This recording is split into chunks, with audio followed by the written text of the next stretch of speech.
This video is not intended to shame, humiliate, or make fun of the players involved.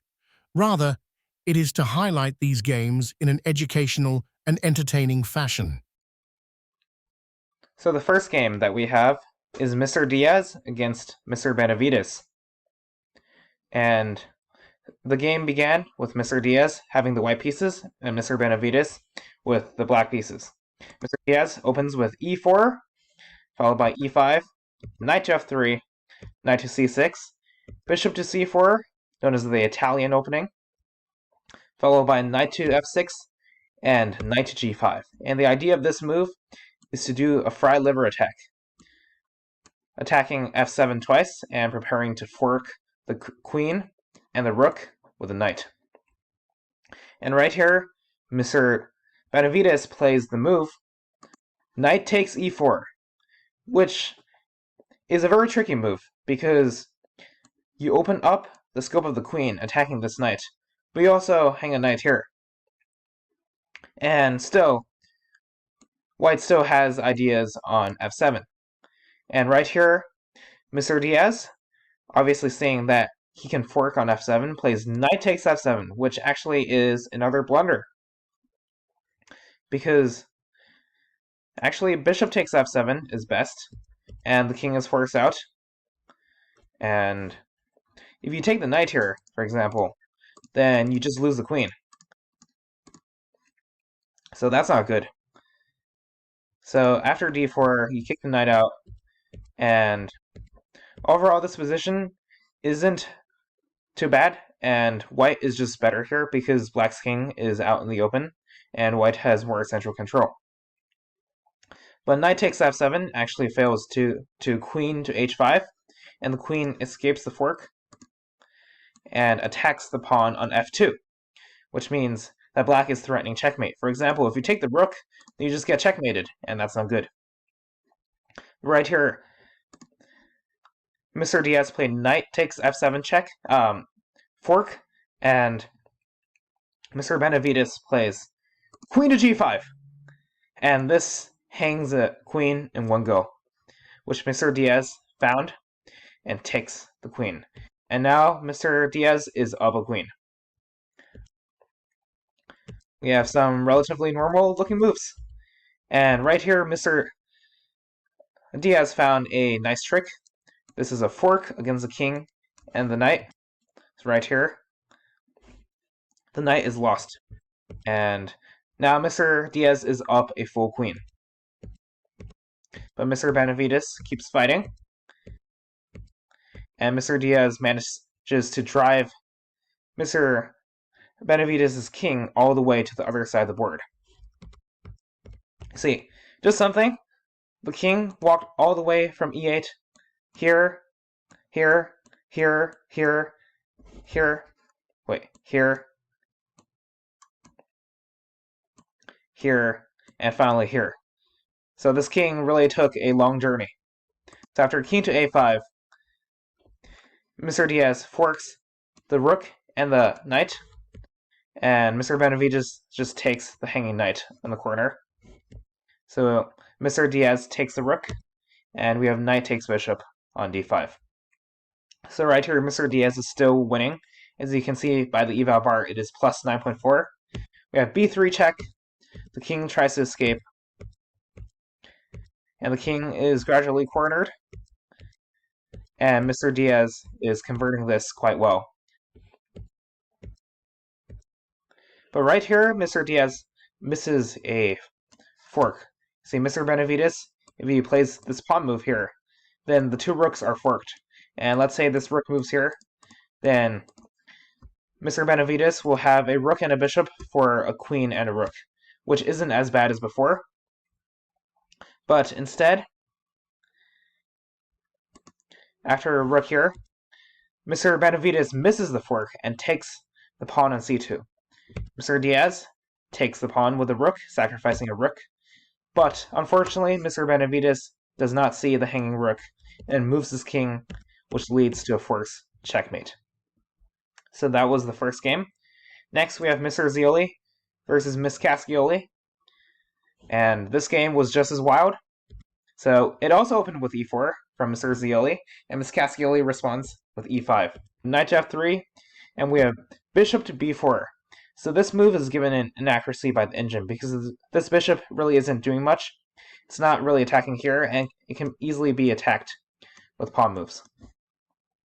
So we have bishop to c4, a good move, developing a bishop and preparing to castle. We have queen to h4 here. And maybe the idea was to prepare a scholar's mate, but the bishop is on the wrong square. And maybe the idea is to take the pawn on e5. But this just hangs the queen. We have knight takes h4, knight to f6. Ms. Cascioli is unfazed. We have castles, castles. Bishop here, pawn here attacking the bishop. And what's funny about this position is that both the bishop and the knight are hanging. Two pieces are hanging, and Ms. Cascioli unfortunately did not see that. We have pawn takes b4, and right here the knight still has a chance to escape. The knight can either move here or here. Both spots would allow the knight to escape. We have knight to c6, just giving up this knight. Mr. Zioli finds the move, taking the knight. Pawn to b5, attacking the bishop. Bishop takes the free pawn. Knight here, also attacking the bishop, but also preparing to fork. Bishop to c4, and although this traps a rook, Ms. Cascioli does not see it. We have knight to f5, threatening checkmate here, and also the knight. We have g6, stopping checkmate, which is very good. Knight g7 check, king up, and the knight takes the bishop. We have rook takes, knight to c3, developing a knight. Knight to f3 check, just giving up another free knight. Queen takes f3, pawn to c6, d3, f5, queen to h3, and this is a very good move, both threatening to infiltrate with the queen and infiltrate with the bishop. We have pawn to h6, which is a bad move because it gives up this pawn for free. There are two attackers on this pawn and one defender, which is the king. And Mr. Zioli finds the mate in 2, which the engine says, with queen takes h6 check, king to f6, and bishop to g5 checkmate. And that concludes the second game. In our third game, we have Mr. King versus Mr. Ruscinello. And it also started with e4, but Mr. Ruscinello, instead of playing e5, plays a Caro-Kann defense with c6. Knight to c3, d5, striking in the center, counterattacking. We have pawn to d3, defending the pawn, and we have pawn to d4. Now this knight must move. We have knight back, pawn to e5, very strong, making a very strong center with e5 and d4. We have knight to f3, attacking this pawn. Good play by Mr. King.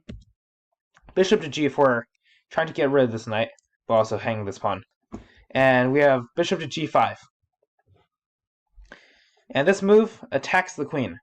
But the unfortunate thing is that this bishop can be easily blockaded back and forced back. With pawn to f6, a good move by Mr. Ruscinello.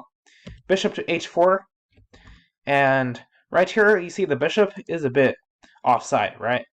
With pawn moves like g4 and g5 and h5, the bishop is forced back. For example, here, bishop here, and this now threatens to trap the bishop. But instead, we have bishop to b4 check, which is not a bad move at all. It isn't the best move, but it's not a bad move, as we'll soon see. And we have c3 blocking the check, pawn takes, and now this threatens a very deadly move. A discover check from the bishop and the pawn to the king. So if the pawn moves, for example, here, or takes here, then the king will be in check, and that'll be really bad. And right here, Mr. King misses that attack, sacrificing a knight, which isn't really takeable, because if you take, you lose the queen. But right here, although Mr. King might have thought to be a bit fancy here, it is a very bad move because of c takes b2. Simultaneously opening up a line of attack against the king is in check, and also the rook is under attack. And you cannot save the rook because you must save your king. So we have knight to c3, blocking the check, giving up a knight. And now the king still cannot move, so you have to give up the queen as well. And we have 2 queens on the board for Mr. Rationello, and Mr. King is on the ropes. We have pawn here, and Mr. Rationello just cleans up really well, sacrificing the queen. So the knight is forced to take. Originally, the bishop was guarding this square, the checkmate square, but if the queen takes, knight takes, and this is checkmate. So overall, a very clean game played by Mr. Rationello, and Mr. King tried his best, but he just missed Mr. Rationello's attack. Our final game, we have Mr. Mantone versus Mr. Visconti. It opens with e4, e5, knight to f3 from Mr. Mantone, and c5 from Mr. Visconti. And this is a mistake because it just allows a clean pawn capture, with which Mr. Mantone plays. Pawn to d6, attacking the knight. Knight moves. Pawn to f6, d3, bishop to d7, bishop to f4, queen to c7. All very principled right here. And already Mr. Mantone has a better position because of this pawn on d6 and better central control. So control the center, folks. And we have queen to e2, giving a check. Bishop blocks. And now the queen protects the bishop. Knight to f6 is a bad move because you hang this pawn, which Mr. Mantone takes. And this also just hangs a rook. So if you wanted to save the rook here, you can move the knight. Or, as the engine says, you can also play bishop to d5, attacking the queen. But Mr. Visconti misses that, plays g6, and hangs the rook. And right here, Mr. Visconti fights back on the king side. We have knight to e5. Bishop takes the pawn. And we have queen giving a check on Mr. Mantone. The knight defends. And Mr. Visconti, unfortunately, hangs his queen. The bishop can take the queen. And Mr. Mantone spots that. So right here, the knight can't take the bishop because it's pinned to the king. Mr. Visconti takes with the pawn. We have queen takes knight, which hangs a queen. But right here, Mr. Mantone is up 18 points of material, so it doesn't really matter. We have bishop blocks. Mr. Visconti does not see that the queen can be taken. Queen takes. And now Mr. Mantone is up a whopping 26 points of material. Mr. Visconti tries to stay alive in this game, but Mr. Mantone just expertly tries to convert, winning more and more pieces of material. And expertly trades off into, we have mate in 5 on the board. And we have a checkmate. So overall, a very clean game played by Mr. Mantone.